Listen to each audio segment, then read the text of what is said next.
Antes de empezar, una advertencia. La predicación de hoy no es sencilla de hacer. Cuando me pidieron que hablara sobre evidencias acerca de la resurrección de Jesús, pues el primer pensamiento fue, ¿y quién soy yo para hablar de esto? Claro. Me dan ganas de meterme en la página de Cambridge o de Oxford o así, contactar con algún profesor y decirle, oye, venid, vosotros que sabéis más. Pero sabéis que desde hace varios años yo tomé la decisión de que nunca diría que no a una oportunidad de hablar de Jesús. Y si tengo que estudiar, pues estudio. Y si me tengo que informar, pues me informo. Pero ¿cómo no voy a hablar del Jesús en el que creo? ¿Porque no he leído lo suficiente? Pues leo más. ¿Porque no he meditado en profundidad? Pues buena ocasión para hacerlo. Entonces, el que durante o después de la predicación me quiera apalear, podéis pedir mi número de teléfono y en lugar de apalearme, invitarme a un café. ¿Os parece? Y entonces ya me preguntáis que por qué he dicho esa barbaridad, que quién soy yo. Eso sí, el café lo pagáis vosotros. ¿Vale? ¿Os parece bien esa opción? Igual me hincho a cafés esta semana que viene, ¿eh? Dicen los cardiólogos que incluso hasta 3 o 4 al día se podrían aguantar. Entonces estoy dispuesto a tomarme los cafés que haga falta. Pero ¿cómo voy a decir que no a una oportunidad de hablar de Jesús? Eso sí que no. Dicho esto, y ahora sobre todo que se ha ido Johnny, que era lo que más miedo me daba, Johnny el escapista. Mateo 28. Mateo 28, versículo del 1 al 15. Mateo 28, versículo del 1 al 15. Leed atentos, no vaya a ser que me esté inventando algo, ¿eh? Pasado el día de reposo, al amanecer del primer día de la semana vinieron María Magdalena y la otra María a ver el sepulcro. Y hubo un gran terremoto, porque un ángel del Señor, descendiendo del cielo y llegando, removió la piedra y se sentó sobre ella. Su aspecto era como un relámpago, y su vestido blanco como la nieve. Y de miedo de él los guardias temblaron y se quedaron como muertos. Mas el ángel, respondiendo, dijo a las mujeres: no temáis vosotras, porque yo sé que buscáis a Jesús, el que fue crucificado.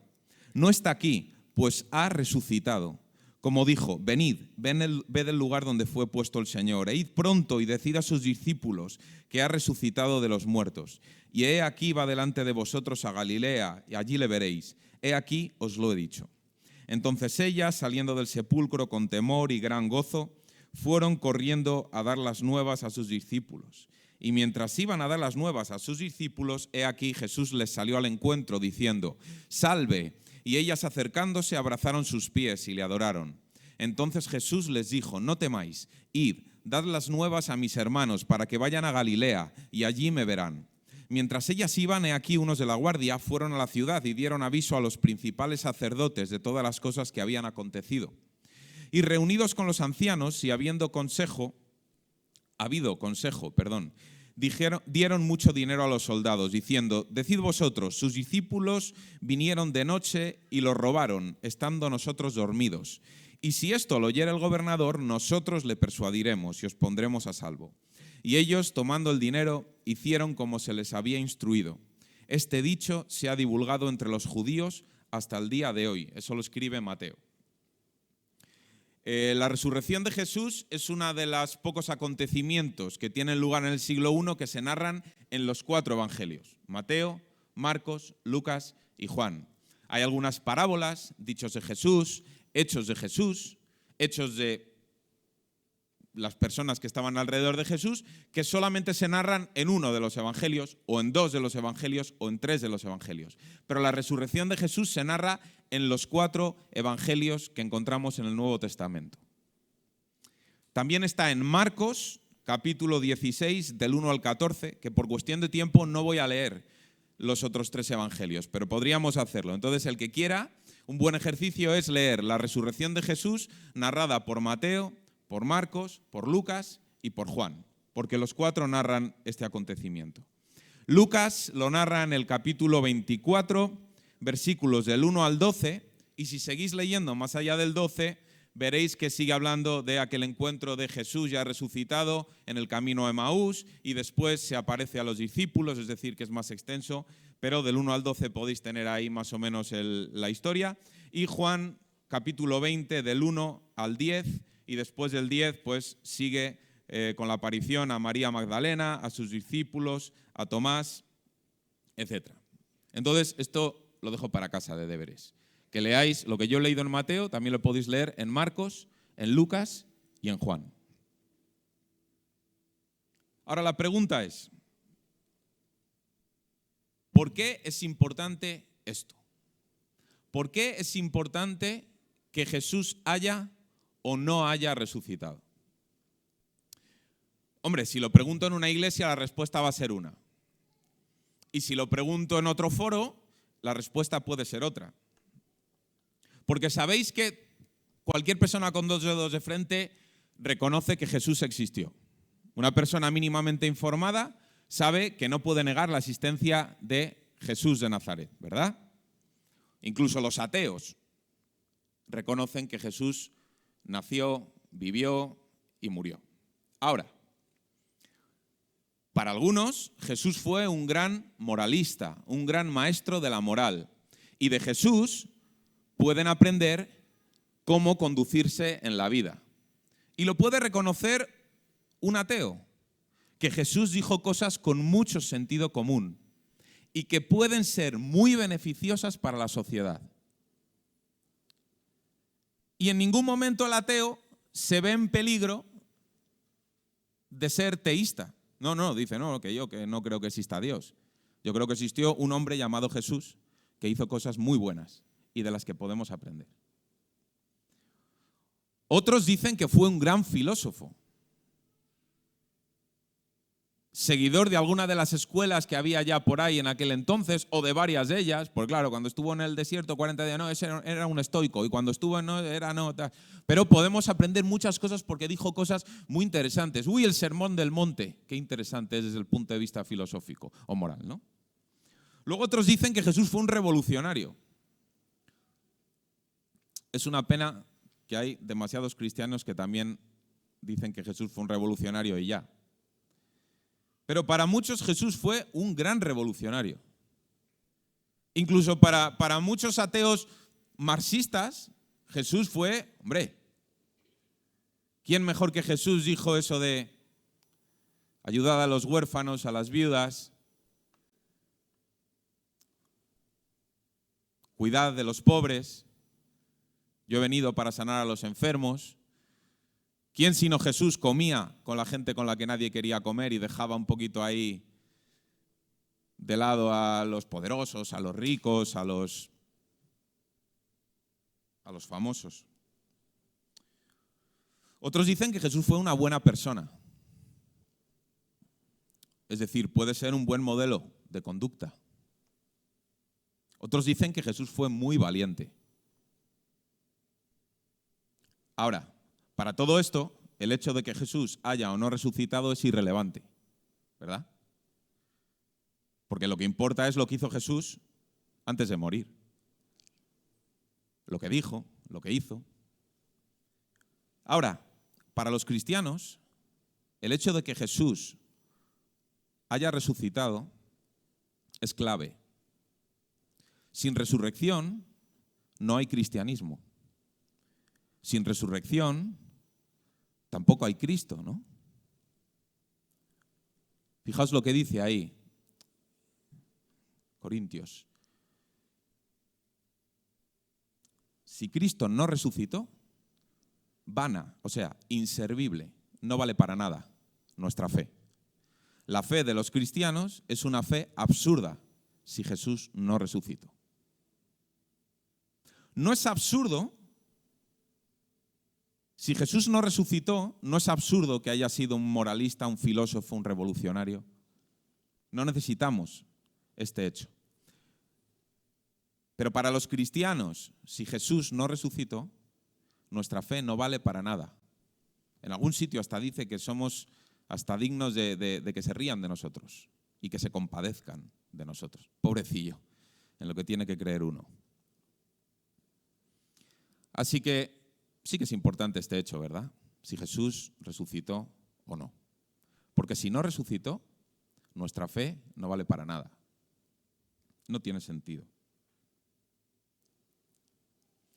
A ver, algunos presupuestos históricos. Ahora voy a decir algunas cosas de las que prácticamente nadie duda. Hombre, hoy en día todo el mundo, siempre vas a encontrar a alguien que diga que no a cualquier cosa, ¿no? Y los que estáis en Twitter ya lo sabéis, ¿no? 2 más 2, 4. No, ¿por qué tal?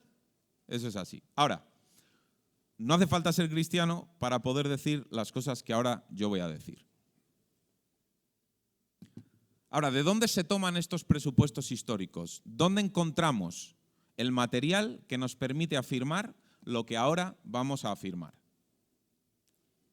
Pues hay un libro, lo he traído aquí, de un hombre que se llama Theissen, que se llama La sombra del Galileo. En este libro y en otros muchos se habla de en qué se basan los que hablan de este tema para decir lo que dicen desde el punto de vista histórico, no puramente teológico, ¿vale? Es decir, que un historiador ateo podría también llegar a estas conclusiones. ¿De dónde? Pues en primer lugar de los evangelios. Mateo, Marcos, Lucas y Juan. En segundo lugar, incluso de algún evangelio, ¿habéis oído hablar alguna vez de la tradición Q, del evangelio Q, ¿no? Un evangelio que parece que tuvo que haber existido en algún momento porque de ahí toman cosas otros 2 evangelios. Bueno, no vamos a entrar ahí, pero parece que había otros escritos que hablaban de las cosas que habían acontecido en tiempos de Jesús. De un historiador judío, que era historiador oficial del Imperio Romano, que de hecho había sido un revolucionario judío, lo habían apresado, luego lo pusieron en libertad y ya se convirtió en un afín a los romanos, que se llamaba Josefo. Es un gran historiador, muy, muy reputado, y él habla de estas cosas. Cuidado, era judío y además al servicio de los romanos. Luego de otro historiador, que esta vez era romano, llamado Tácito, y de un filósofo judío de Alejandría que se llamaba Filón y se apellidaba de Alejandría. No se apellidaba así, era de Alejandría. Filón de Alejandría. Y además, sabéis que en el 47, hace 70 años, encontraron unos manuscritos que se llaman los rollos del Mar Muerto, ¿no? Los manuscritos del Qumrán, que no hablan de Jesús, pero nos ayudan a entender muchas de las cosas de las que vamos a hablar ahora. Bien, pues de aquí se saca el material. De aquí.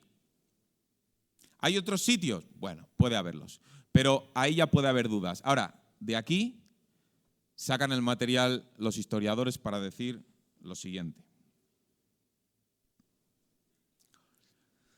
Que en el primer tercio del siglo I vivió en la región de Palestina un hombre llamado Jesús, que desarrolló su acción fundamentalmente en Galilea. Sabéis que en aquel tiempo Galilea, si veis el mapa así de lo que era Palestina, ¿no? Pues Galilea estaba arriba, ¿no? Al norte, en medio estaba Samaria y debajo estaba Judea, ¿no? Que era donde estaba Jerusalén. Pues Jesús parece que desarrolló el 90 y pico % de su ministerio allá arriba, en Galilea. Eso punto número 1. Punto número 2. Este Jesús tuvo un grupo de seguidores durante los años que duró su acción, lo que hizo, las cosas que hizo, su ministerio, decimos nosotros, su servicio a los demás. No sabemos exactamente si fueron 3 años. Lo de 3 años se llega pues por contando el número de Pascuas que hubo, las fiestas, el tiempo que pasó, pero pudieron ser 2 o pudieron ser 5. Pero en torno a 3 años, durante ese tiempo, está claro que Jesús de Nazaret tuvo un grupo de seguidores, que fue fluctuando. Tercero, estas son cosas, recuerdo, que cualquier persona diría, sea o no creyente. Tercero, Jesús de Nazaret fue condenado a muerte por Poncio Pilato, que era un procurador romano, o bajo el mandato de Poncio Pilato, a petición de los judíos, de los principales de los judíos. Y en último lugar, Jesús murió por crucifixión alrededor del año 30 del siglo I. Tampoco sabemos exactamente qué año fue, porque sabéis que parece bastante probable que Jesús naciera un poco antes del año 0. Es posible que Jesús naciera en el 3, 4, 5 o 6 antes de Cristo. Nos da igual. Tampoco sabemos si exactamente Jesús murió con 33 años, ¿no? Pero sabemos que murió en torno al año 30 después de Cristo. Y eso lo sabemos, y lo sabe cualquier persona que haya leído y haya investigado, ¿vale? Hasta aquí no hace falta ir a la iglesia evangélica Cristo Vive para decir estas 4 cosas. Puedes estar en el bar de la esquina y también creer esto. Así que, lo digo porque estamos en el año 2022, no estamos en el 1900. Cualquier persona que diga que es que, hombre, que lo de que Jesús existió hay que ponerlo en duda, podéis decir tranquilamente, no. Podemos poner en duda otras cosas, pero que Jesús existió, que caminó por Galilea, más o menos en este tiempo, que tuvo un grupo de seguidores, que lo condenaron a muerte, que lo crucificaron y que murió, eso es historia. Luego ya podemos hablar de otras cosas, pero eso es historia. Lo digo porque yo cuando tenía 12 o 13 años, y eso que yo he ido a una iglesia toda la vida, no estaba seguro de si eso era historia o no. Yo creía en eso, pero no estaba seguro del todo de si yo se lo podía decir a mi profe de geografía, ¿entendéis, no? Así, con certeza, o si se iba a reír de mí delante de todo el mundo como se rió el de biología en su momento. Bien, seguimos. Bueno, hay otro, un hombre que se llama Sanders, que tiene este libro que se llama Jesús y el judaísmo, que él dice otras cosas que añade que también están probadas desde el punto de vista histórico. Sabéis que hablar de pruebas e historia a la vez es un poco complicado, ¿no? Pero que es muy probable y en ello coinciden casi todos los historiadores. Mirad, que Jesús fue bautizado por Juan el Bautista. Tampoco hace falta ser cristiano para creer en esto. Que Jesús fue bautizado por Juan el Bautista. Que Jesús era Galileo y que predicó y que realizó curaciones. Cuidado, que realizó curaciones. Sí, anda, ahí ya te has pasado, Dani. Ahí ya estás metiendo un poco de fieide, un poco de evangélico. No, que realizó curaciones. Hasta los judíos que no reconocen que Jesús fuera el Mesías, el Hijo de Dios, dicen que hizo curaciones, solamente que ellos atribuyen el poder que tenía Jesús a causas distintas, no al poder de Dios y no a que fuera Dios mismo. Pero hizo curaciones. No, claro, porque hacía un truquito que en realidad... Vale, bueno, pero hizo curaciones. Había gente que estaba enferma y que después ya no.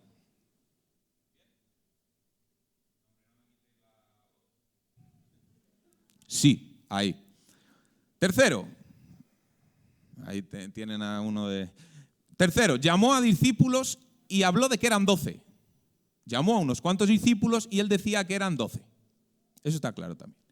Siguiente, que limitó su actividad a Israel, que fue poco viajero al extranjero, es decir, no fue al extranjero. Estuvo por ahí, por Israel.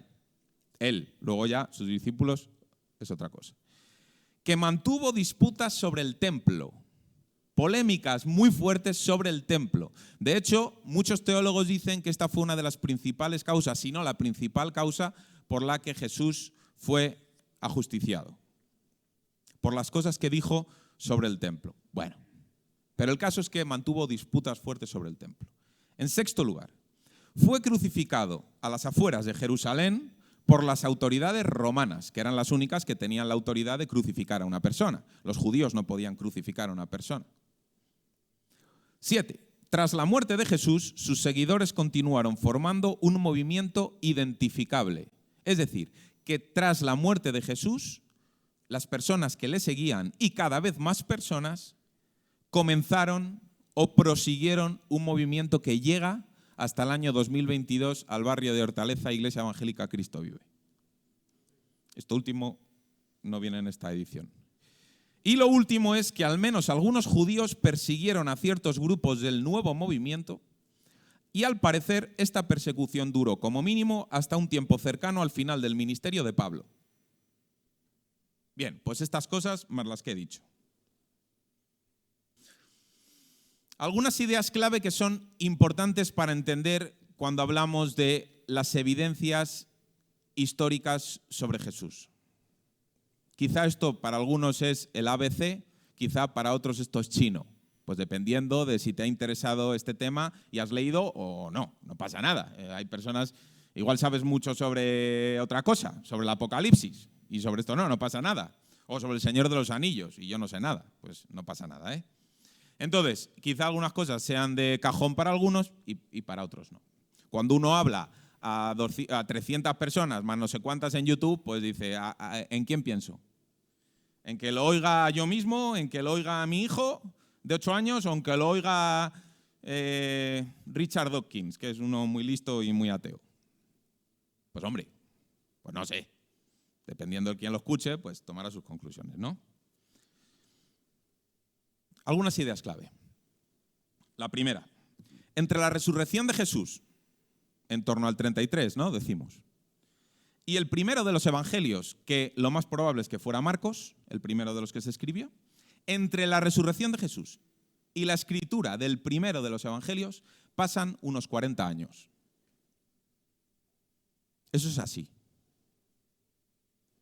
Desde que Jesús muere hasta que se escribe sobre la vida de Jesús por primera vez, que nos haya llegado a nosotros, pasan 40 años. Segundo, antes de la transmisión escrita de estos dichos que nos ha llegado hoy en día en forma de Biblia, necesariamente tuvo que haber una transmisión oral. Lo segundo se deduce de lo primero, ¿no?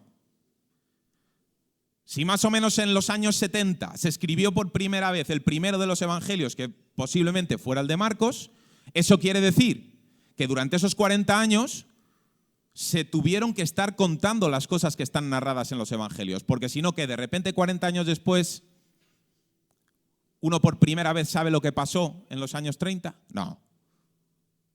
Claramente, y esto lo sabemos porque ya había iglesias repartidas por muchos lugares, claramente los hechos y dichos de Jesús se habían transmitido de forma oral, que sabéis que era la principal forma de transmisión en la antigüedad. ¿No? No había imprenta, quedaban 1500 años. Quedaba un montón, no había imprenta. Entonces la forma de transmitir pues era de forma oral. Siguiente. Entre la resurrección de Jesús y el primero de los escritos del Nuevo Testamento, que es posible que fuera la primera carta de Pablo a los tesalonicenses, pasan unos 20 años. Cuidado, esto es importante, porque igual ya lo sabíamos, pero igual no. Desde que muere Jesús hasta que se escribe la primera letra que nos haya llegado del Nuevo Testamento pasan unos 20 años. No hay nada que puedas encontrar en el Nuevo Testamento que se escribiera nada más morir Jesús, ni nada más resucitar. Pasaron unos 20 años como poco para el primero de los escritos, que no es ninguno de los evangelios, que son varias cartas de Pablo hasta que llegan los primeros evangelios. ¿Bien? Siguiente. Los evangelios no son una biografía de Jesús, ni por la intención ni por el efecto. Es decir, si tienes que valorar si los evangelios son una biografía de Jesús por cómo están escritos, dirías, error, es una mala biografía. Un experto en biografía diría, está mal escrito, porque es un lío. Porque no sé qué pasó antes, qué pasó después, porque faltan cosas, hay algunos detalles que están, otros que no. Es decir, desde el punto de vista de una persona que quiere escribir la biografía de Jesús, está mal escrito. Pero es que esa no era la intención. Desde el punto de vista de la intención de los evangelistas al escribir los evangelios, no estaba hacer una biografía de Jesús. Por varios motivos, pero fundamentalmente pensad por uno. La gente ya sabía muchísimas de las cosas que había dicho y hecho Jesús, porque se estaban transmitiendo oralmente. Se lo había contado la persona que le había llevado a la iglesia, y esa persona se lo había contado a otra persona, y esa persona a otra persona. Entonces no era necesario escribir cada cosa, porque ya se sabía y se aceptaba. Y entonces algunos evangelistas hacen énfasis en algunas cosas que hizo y dijo Jesús, y otros evangelistas en otras cosas. Porque el objetivo no es recoger a pies juntillas todo lo que hizo y dijo Jesús. De hecho, en algún sitio se dice que Jesús hizo otras muchas cosas, que si se tuvieran que escribir es que no habría papel suficiente. Es decir, ellos mismos reconocen que no han intentado hacer una revisión exhaustiva de todo lo que hizo y dijo Jesús. Con lo cual, los evangelios no son biografías de Jesús. Y esto es importante para enfrentar la lectura de los evangelios. Igual que sabemos que, y ya nos lo han dicho los que saben muchas veces, que el relato de Génesis no es un libro de ciencia. ¿No? Nos lo ha dicho Daniel Casado, nos lo ha dicho Antoine Bren, nos lo han dicho los que saben. Y hay que saberlo para poder leer Génesis. Pues esto igual. Ya me empiezan a llegar WhatsApps de cafés. Ya me están llegando aquí. Y en último lugar, los evangelistas y quienes escriben las epístolas, Pablo fundamentalmente, pero también todos los evangelistas y los que escriben las epístolas, escriben desde su condición de creyentes en Jesús. Hay que entender que es imposible separar sin duda el Jesús histórico del Jesús recordado y vivido por sus discípulos. Y esto es importante. Y es posible que cueste aceptarlo, pero es que la Biblia no está escrita por ateos. Es decir, los evangelistas eran creyentes en Jesús. Los que escriben las cartas eran creyentes en Jesús. Fuera del Nuevo Testamento encontramos algunos datos sobre Jesús y los primeros cristianos, pero fundamentalmente los encontramos en el Nuevo Testamento y están escritos por creyentes. Y esto es importante. Ha habido durante años, durante siglos, por lo menos 2 siglos, una búsqueda incesante de poder encontrar al Jesús histórico, o sea, al Jesús de verdad. No al que está aquí en la Biblia, que está, no, al de verdad, al de verdad. Y entonces algunos decían, no, es que mira, si vamos quitando capas, llegaremos al final al Jesús de verdad. No, mira, si quitamos, esto no, esto sí, esto no, si lo vamos quitando, al final llegaremos a lo que realmente Jesús dijo e hizo. Y esa búsqueda ha fracasado. Ha fracasado. Porque quienes escribieron sobre Jesús estaban impactados por Jesús. Y el que quiera profundizar sobre esto, hay un libro de Dunn que se llama Redescubrir a Jesús de Nazaret, y también escribió otro un poco más gordo que se llama El Jesús Recordado. Y es muy interesante. Yo personalmente estoy muy de acuerdo con muchas de las cosas que dice. Que no podemos separar al Jesús histórico que estuvo ahí del que encontramos en la palabra de Dios. No tenemos otra opción que buscarle a través de lo que narran quienes le conocieron. ¿Esto lo entendemos? ¿Entendemos lo que implica esto?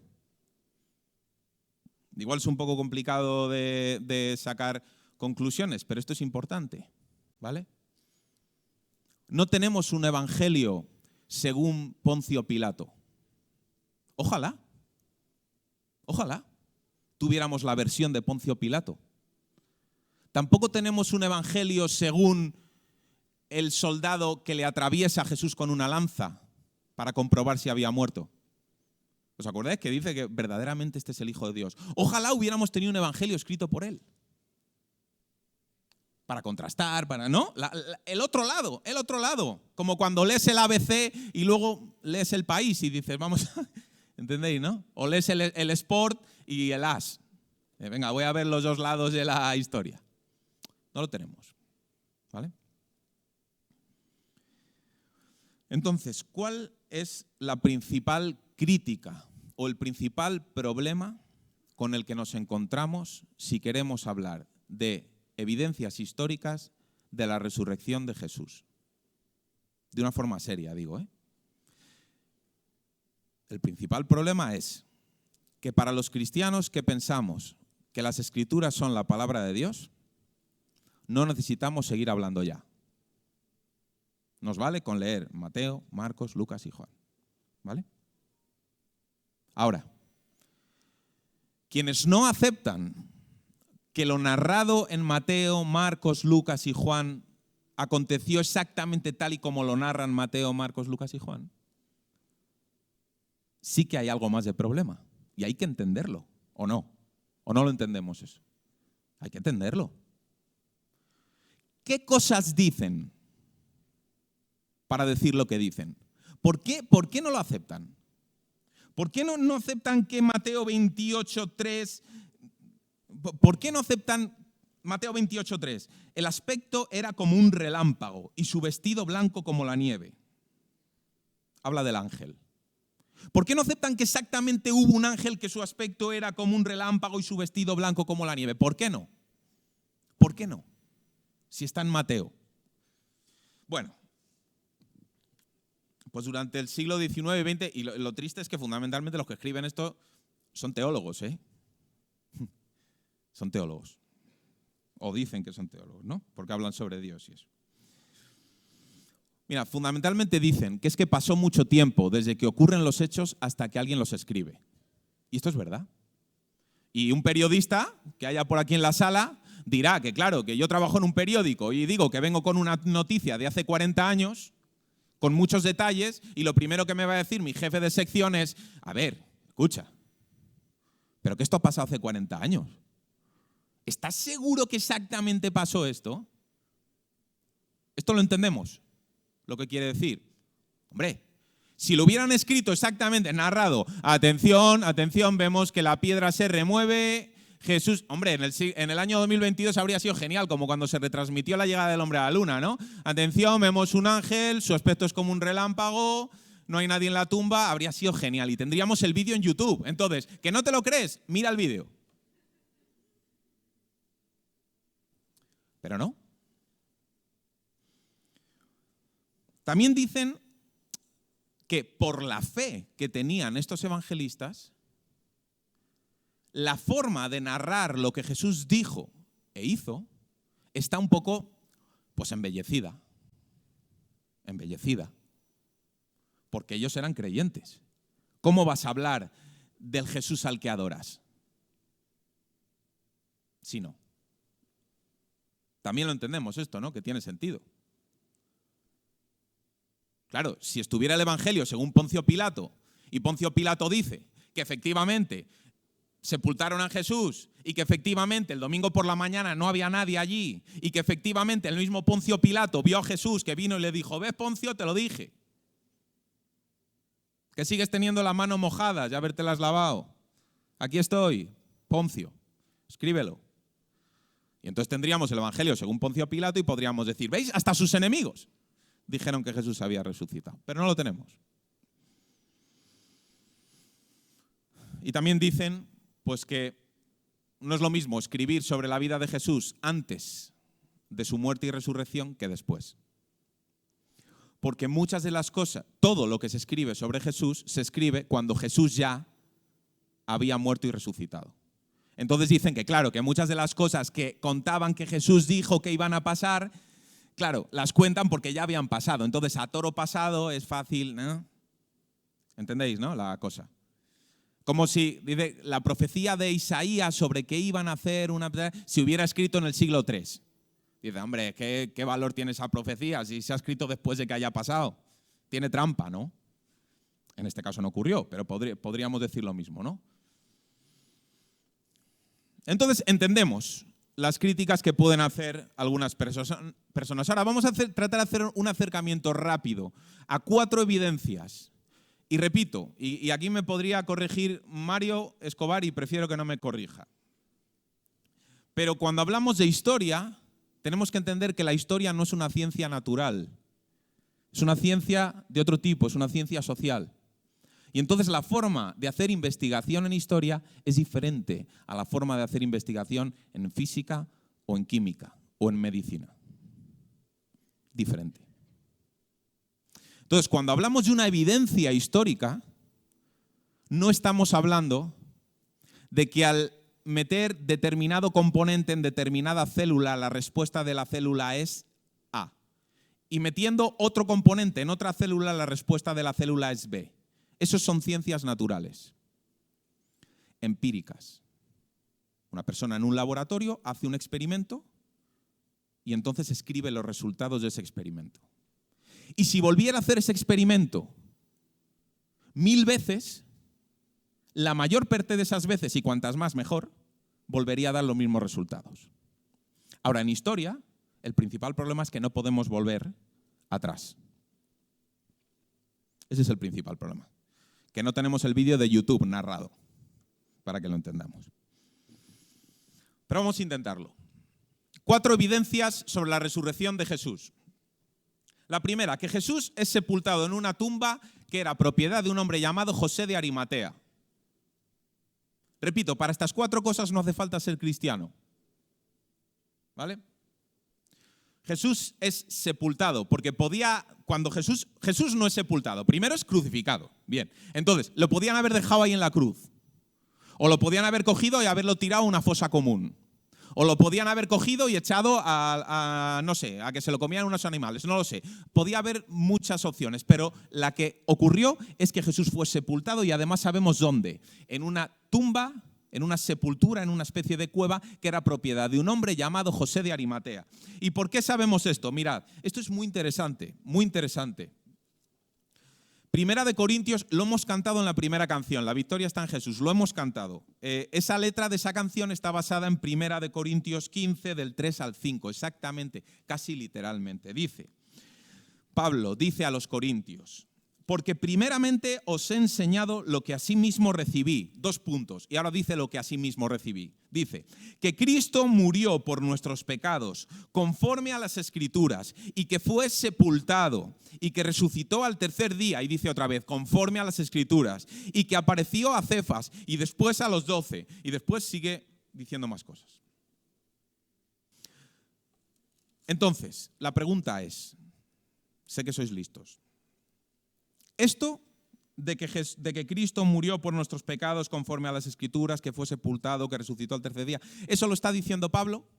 Pregunto, ¿eso lo está diciendo Pablo? Mirad cómo empieza el versículo 3. Porque primeramente os he enseñado lo que yo recibí. 2 puntos. Es decir, porque os estoy diciendo lo que a mí me han contado. 2 puntos. Que Cristo murió por... Así que pregunto otra vez. ¿Esto lo está diciendo Pablo? No. O sea, lo está diciendo, pero porque a él se lo han dicho. ¿Vale? Ahora, ¿cuándo se lo han dicho? Y esto es interesante. Porque claro, podemos decir, no, claro, es que Primera de Corintios se escribió mucho después. Y volvemos otra vez a la crítica esta que se hace. No, claro, hombre, es que ya había pasado demasiado tiempo como para saber exactamente lo que había pasado. ¿Quién no te dice a ti que el teléfono es cacharrado? Claro, al principio Jesús no ha resucitado. Jesús puede que haya resucitado. Jesús ha resucitado. ¿No? El teléfono es cacharrado. Y al final ha llegado que sí, que Jesús ha resucitado. Claro, eso es trampa. No. ¿Sabéis cuándo es muy probable que le hubieran dicho esto a Pablo? Hay 2 opciones. La primera opción es que se lo hubieran dicho cuando fue a Jerusalén a reunirse, recién convertido, había pasado muy poco tiempo y un poco tiempo después va a Jerusalén y se reúne con Pedro, con Santiago y con el resto de apóstoles en Jerusalén. ¿Sabéis cuándo es esto más o menos? Más o menos en el año 36 después de Cristo. Es decir, Jesús acababa de morir y resucitar hacía muy poco.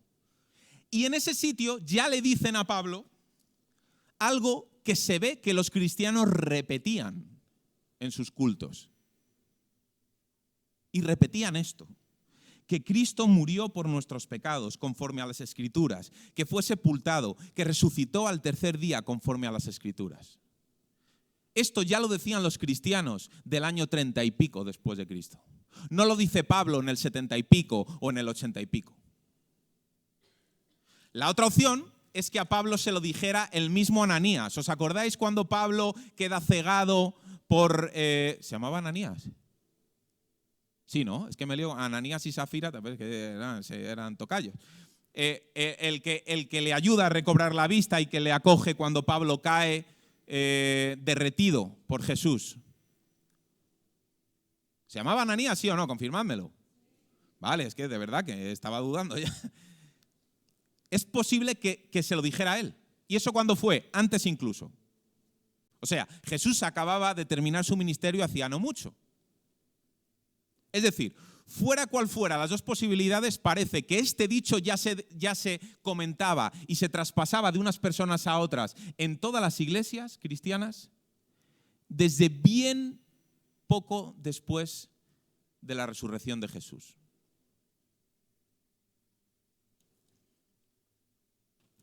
Esto hace que el mismo José de Arimatea pudiera decir, ¿cómo? ¿Que fue sepultado? Mentira, no fue sepultado. ¿Lo entendéis? José de Arimatea escuchaba y sabía este dicho, porque José de Arimatea seguía vivo. Así que el mismo José de Arimatea podía haber refutado esto. No es verdad. Además, sabéis que este es un criterio que se utiliza mucho en la investigación histórica. Cuando dices algo sobre tu enemigo, entre comillas, dejándole bien, es posible que eso fuera verdad. ¿Eso lo entendéis? Si dices algo de tu enemigo, dejando bien a tu enemigo, es poco probable que te lo estés inventando. Porque ¿para qué te lo vas a inventar? ¿Sabéis quién era José de Arimatea? Se dice que José de Arimatea era un miembro del concilio. Es probable que fuera miembro del Sanedrín o cercano al Sanedrín.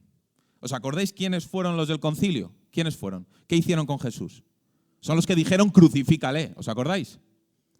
Pues José de Arimatea era uno de estos. En Juan se nos dice que era un seguidor de Jesús, pero en secreto. Bueno, pero el caso es que José de Arimatea era de los otros, de los malos. Y aquí lo están pintando como el que cuidó del cuerpo de Jesús y le dio un entierro digno. Si eso no ocurrió, ¿por qué iban a decirlo?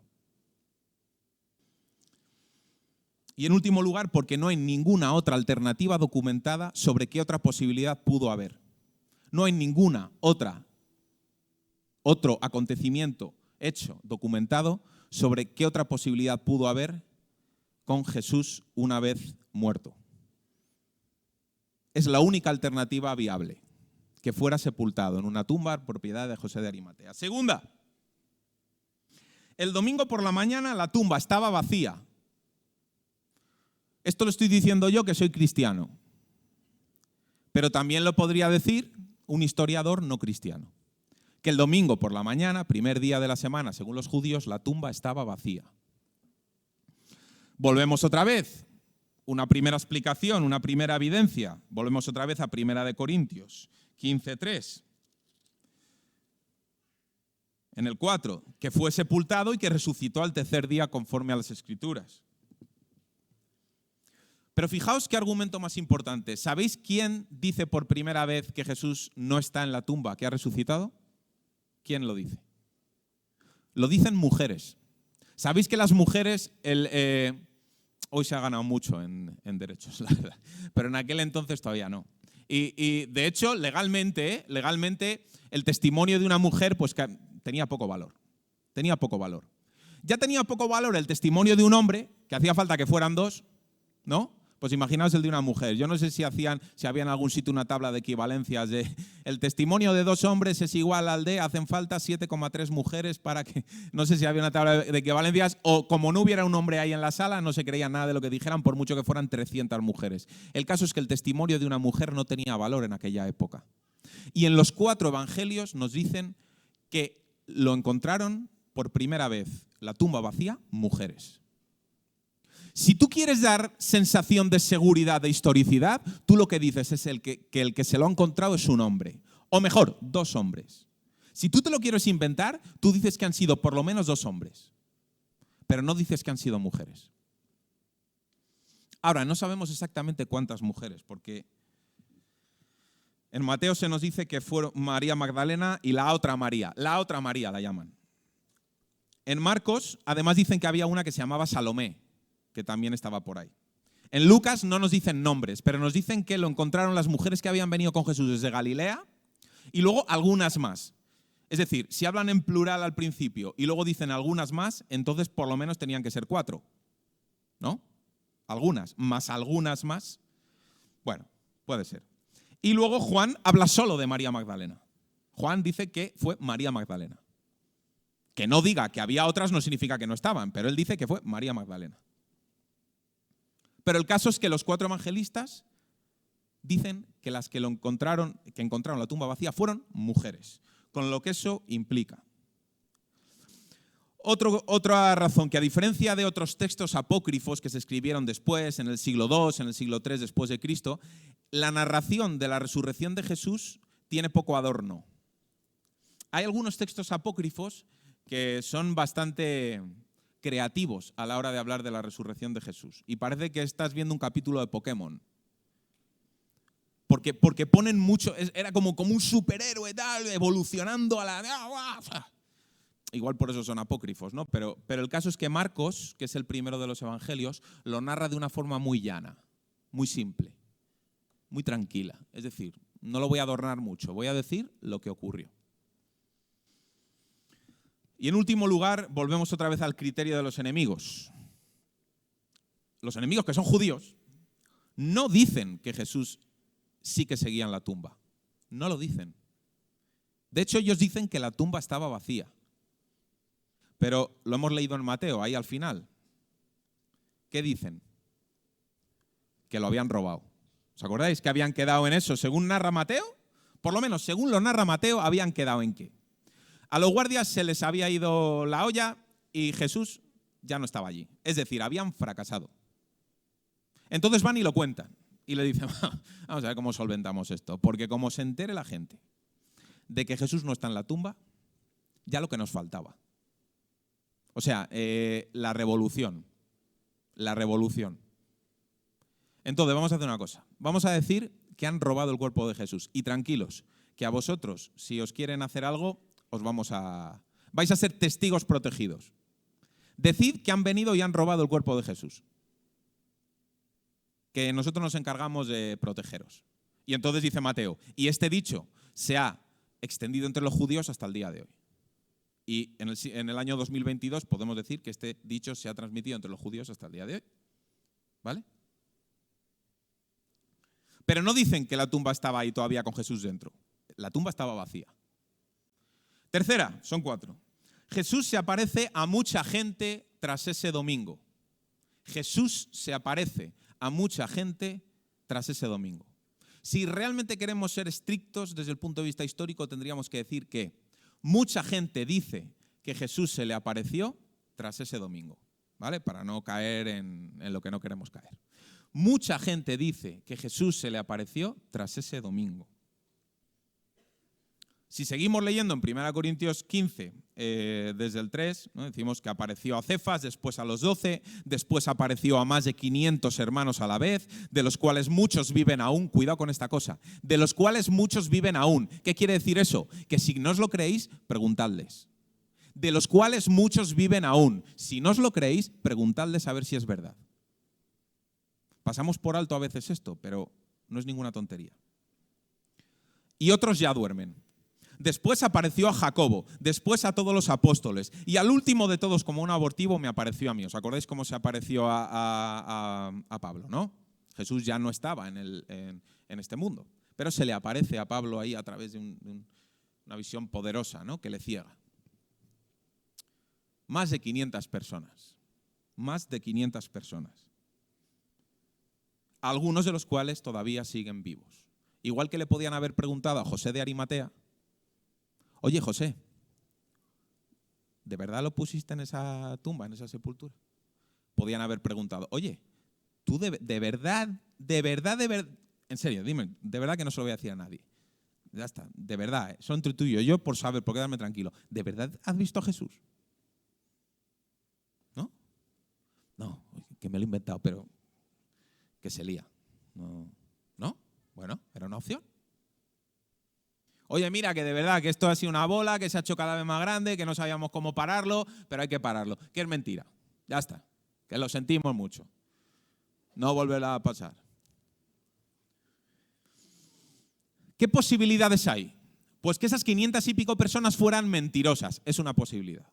Que todos los que dicen que vieron a Jesús estaban mintiendo. Pero cuidado, que no son personas que vivían juntas, que quedaron, que hicieron un plan, una estrategia planificada de mentira, de creación de difamación. No, eran personas distintas, que no vivían juntas algunas, que eran de diferentes lugares. Y esas personas diferentes de diferentes lugares dijeron que habían visto a Jesús resucitado. Entonces, una posibilidad es que todas ellas estuvieran mintiendo. Es una posibilidad. Otra posibilidad, y cuando digo posibilidad, digo que hay personas que dicen eso, ¿vale? No que lo diga yo, digo que hay personas que lo dicen y que lo han escrito y que les han publicado ese libro.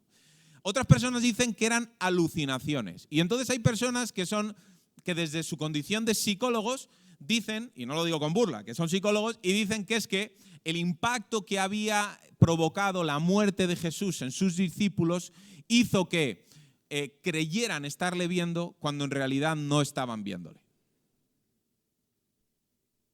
Vale, entonces, podríamos hablar desde el punto de vista psicológico de una alucinación por el simple hecho de que no quieres que Jesús haya muerto y no lo terminas de aceptar. Entonces estás en una fase de duelo que te hace ver a quien realmente no está como si estuviera, o a ver a Jesús en realidad, y es otro que se llama José Antonio, y es el panadero, pero tú crees que es Jesús porque es que tienes tantas ganas de que sea Jesús que es que era Jesús.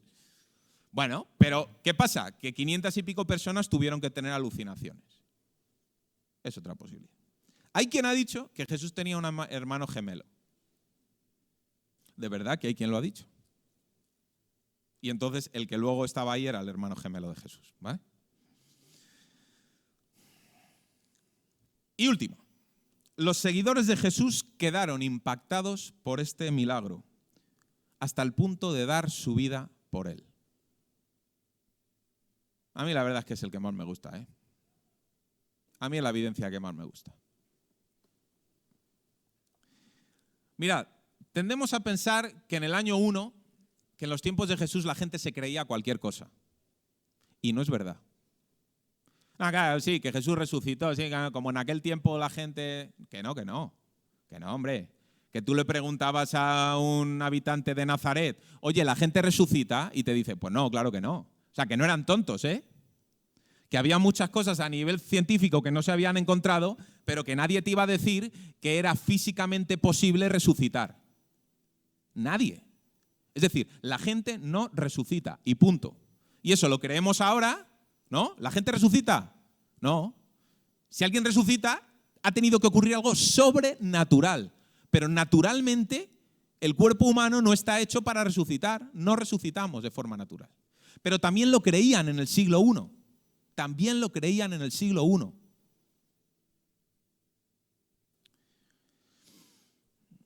Para ellos la resurrección era imposible desde el punto de vista natural, solo sobrenatural. Estos eran cobardes el viernes y muy valientes a partir del domingo. ¿Por qué? ¿Qué pasó? ¿Qué pasó?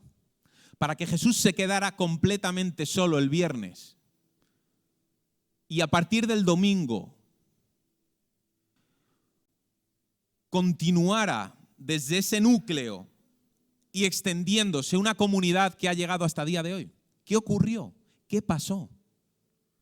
Porque unos años después, o meses después, empezó a morir gente por seguir diciendo que Jesús era el Hijo de Dios, que aquel Jesús que había sido crucificado era realmente el Hijo de Dios, era el Mesías. ¿Por qué esa gente moría por eso? ¿Qué había ocurrido? ¿Qué había ocurrido el domingo? El mismo Santiago, el hermano de Jesús, no creía en Jesús, pero luego murió por él.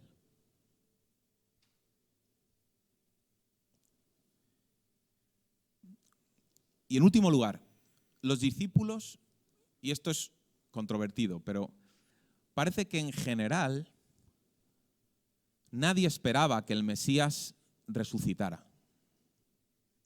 Porque esa no era la idea del Mesías. ¿Os acordáis de cuál era la idea común del Mesías? Que el Mesías era alguien del linaje de David, que continuando con la promesa, el pacto que Dios había hecho con David, sería alguien que se levantaría y que liberaría al pueblo, en este caso histórico, de la opresión de los romanos, ¿no? Y que restauraría la nación del pueblo de Israel, que nunca había vuelto a ser la misma desde tiempos de David y Salomón. Después se escindió el reino en dos, ya nunca volvió a ser lo que fue. Y existía esa esperanza de un Jesús guerrero, libertador. Es decir, en ningún momento pensaban que iba a ser lo que se ha denominado este siervo sufriente. Hay algunos sitios ahí que dicen, no, sí, tal. Pero en general, esa no era la expectativa del Mesías. Ni para los discípulos tampoco. De hecho, en algunos sitios encontramos que solo entendieron que Jesús tenía que resucitar cuando lo vieron resucitado. Entonces, claro, nosotros a toro pasado leemos aquello que dijo Jesús de que construid el templo que a los 3 días yo no, destruid el templo que a los 3 días o que dijo, no, es necesario que yo tal. Y entonces ya lo entendemos todo porque somos muy listos nosotros. A toro pasado. Pero cuidado, porque los discípulos se quedaron desolados por la muerte de Jesús. Es decir, los discípulos no estaban diciendo, nos ha dicho 3 días. Venga, va, paciencia, chavales, va. Los discípulos no estaban esperando a que llegara el domingo para que Jesús resucitara, ¿eh? Esto es importante. Nosotros ahora, con todo el conocimiento que tenemos, decimos, si nosotros hubiéramos estado ahí, estaríamos tranquilos, viendo pelis, series, hasta que pasaran 72 horas y Jesús realmente resucitara. Sí, nosotros sí lo sabemos, pero ellos no. Ellos no. Ellos estaban desolados. Desolados.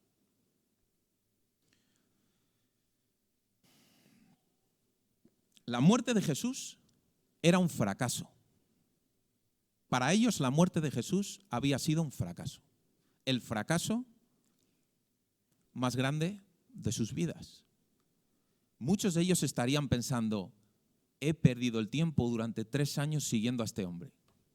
Y no era el Mesías. Y no era. Fíjate que parecía que era, ¿eh? ¿Te acuerdas cuando? ¡Guau! ¿Te acuerdas? Y parecía que, ¡ay! Y al final va y se deja apresar, pero no. Mira que no me dejó sacar, me dijo que volviera a guardar la espada. Estuvimos a punto de, y nada. Y al final, como siempre, seguimos igual. Ahora, si Jesús resucitó,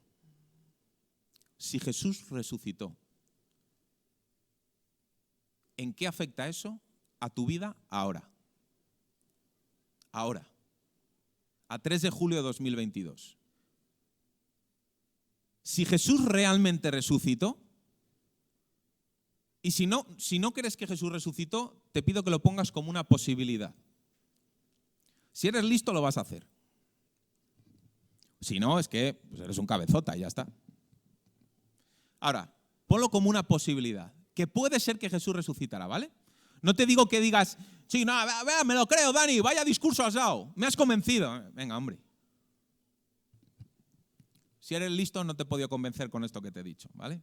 Ahora, solo te pido que pongas en tu cabeza la posibilidad de que efectivamente Jesús resucitara. Y si eso ocurrió, ¿en qué afecta a tu vida ahora? ¿Y en qué afecta a tu vida después? Que Jesús haya resucitado, ¿qué significa eso? Para cuando estés en una cama, a punto de terminar tu vida aquí.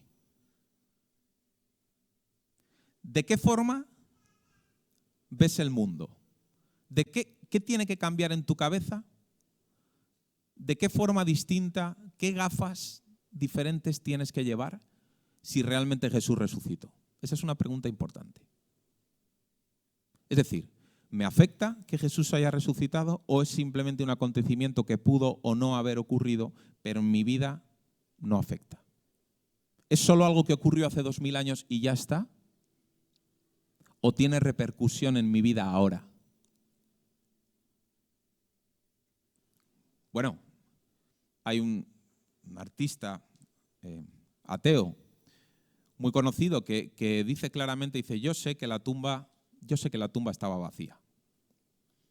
Pero el problema es que si Jesús resucitó, yo tengo que vivir de otra forma. Y eso va a ser que no. Es honesto, por lo menos, ¿eh? Porque dice, es que si Jesús resucitó, no puedo seguir viviendo como hasta ahora, a no ser que decida ignorar el hecho de que Jesús resucitó. ¿Se espera algo de mí? ¿Qué tengo que hacer yo si Jesús resucitó? Pues mira, si Jesús resucitó, es porque venció a la muerte. Si Jesús resucitó, es porque tú ya no tienes que morir para pagar por las cosas que has hecho mal. Alguien ya ha muerto por ti. Y no se ha quedado ahí en la tumba, ha resucitado. Y entonces ha dicho, consumado es, ya está. Tus pecados te son perdonados. Si crees que Jesús murió por ti y que Dios lo levantó de entre los muertos. Y además, ¿sabes qué? Johnny es un ladrón y algún día volverá a estar aquí en la cárcel. No quiero comparar a Jesús con Johnny, Dios me libre. Pero sabéis que algún día Jesús volverá. Lo dijo. Lo dijo en Mateo, en Marcos, en Lucas y en Juan. Algún día Jesús volverá y establecerá su reino, aquel reino del que predicó. La predicación central de Jesús es sobre el reino de Dios. Aquel reino sobre el que él predicó y dijo, ya ha llegado, pero además llegará. Ha llegado, pero llegará. Cuando Jesús vuelva definitivamente a por los suyos. ¿Tú eres de los suyos? Esa es mi pregunta. Si Jesús ha resucitado, tienes que posicionarte. Tienes que posicionarte. Si Jesús ha resucitado, tienes que decidir. ¿Qué hago con esto?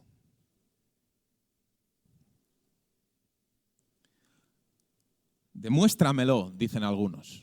Demuéstramelo. Y ahora yo os digo a vosotros, demuéstraselo. Y ves ahí que con una opción que he descubierto en PowerPoint de tachar,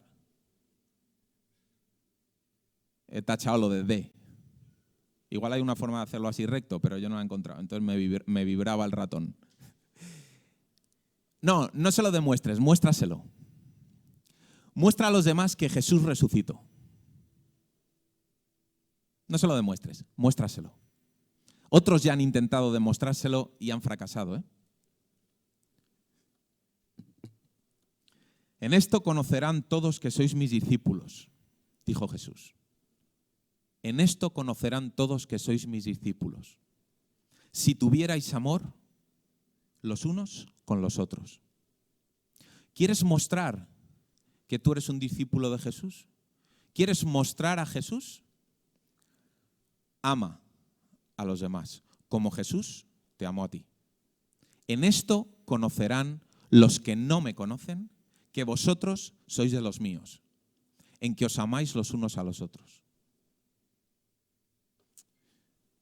Cuando en el concilio apresaron a Pedro y a Juan, y con esto termino, cuando en el concilio apresaron a Pedro y a Juan por predicar a Jesús, dice que llamándolos les advirtieron que de ninguna manera siguieran hablando y enseñando en el nombre de Jesús. Pero Pedro y Juan respondieron diciéndoles, mira, juzgad si es justo delante de Dios obedeceros a vosotros antes que a Dios. Vosotros mismos sabéis que no es justo que os obedezcamos a vosotros antes que a Dios. Porque no podemos dejar de decir lo que hemos visto y oído. Ahora, eso lo decían Pedro y Juan, porque Pedro y Juan lo habían visto y oído. Pedro y Juan, discípulos de Jesús, con Jesús durante años, habían visto y oído sobre lo que hablaban. Ahora, año 2022, porque no puedo dejar de decir lo que otros han visto y oído y yo he creído. lo que otros han visto y oído, lo han contado y yo lo he creído. Y ya no voy a entrar en y lo he sentido y tal, porque me podrían decir que claro, las emociones, las experiencias, sí, yo también siento no sé qué cuando hago yoga y no es lo mismo. Bueno, entendéis que nuestra fe no es razonable. Nuestra fe no es razonable. ¿Acaso puede ser razonable que Dios se haya fijado en nosotros, que haya enviado a su Hijo a morir por nosotros y que nos siga amando a pesar de todo? ¿Acaso eso es razonable? Es decir, ¿la razón puede llegar a esa conclusión? No. Ahora, ¿nuestra fe puede ser razonada? ¿Podemos presentar defensa de nuestra fe con mansedumbre y reverencia? ¿Podemos decir algo más que sí, de verdad, te lo prometo, que sí, que vive en mi corazón? Bueno, sí vive en mi corazón, pero ¿qué más puedo decir? Simplemente esto, yo creo que la intención de quienes han preparado este culto y quienes me han pedido que hable sobre esto, no es que yo aquí diera un speech definitivo y que dijeran mañana en los periódicos, ya está, se acabó el debate. Jesús resucitó. Ya está, hombre. Tenía que venir alguien a decirlo. Por fin. No. Pero ¿sabéis cómo me quedaría yo contento? Si pensarais que nuestra fe en el Jesús resucitado tiene sentido. A la luz de la palabra y a la luz de lo que hemos vivido. ¿Tiene sentido? En el momento en el que podamos decir, efectivamente, se ha demostrado, Jesús ha resucitado, entonces ya no hace falta evangelizar, no hace falta decir nada, entonces irán al cielo los que tengan 2 dedos de frente y no estarán con Jesús por toda la eternidad los que sean muy tontos. Porque hay que ser tonto para no creer en Jesús, pero no es eso, no es eso. Al final hay una parte de nosotros que tenemos que poner al enfrentarnos con la realidad. Si Jesús resucitó, ¿qué tengo que hacer yo? Si te quedas con esa pregunta y en tu casa lees Mateo, Marcos, Lucas y Juan, lees la historia de Jesús, la vida de Jesús, e intentas pensar en él como algo más que un mero moralista, filósofo, revolucionario, que lo fue. Pero si lo ves como algo más que eso y lo ves como la persona que nos lleva hacia Dios cuando de ninguna otra forma nosotros podríamos acercarnos, con eso yo me doy con un canto a los dientes. Que Dios os bendiga.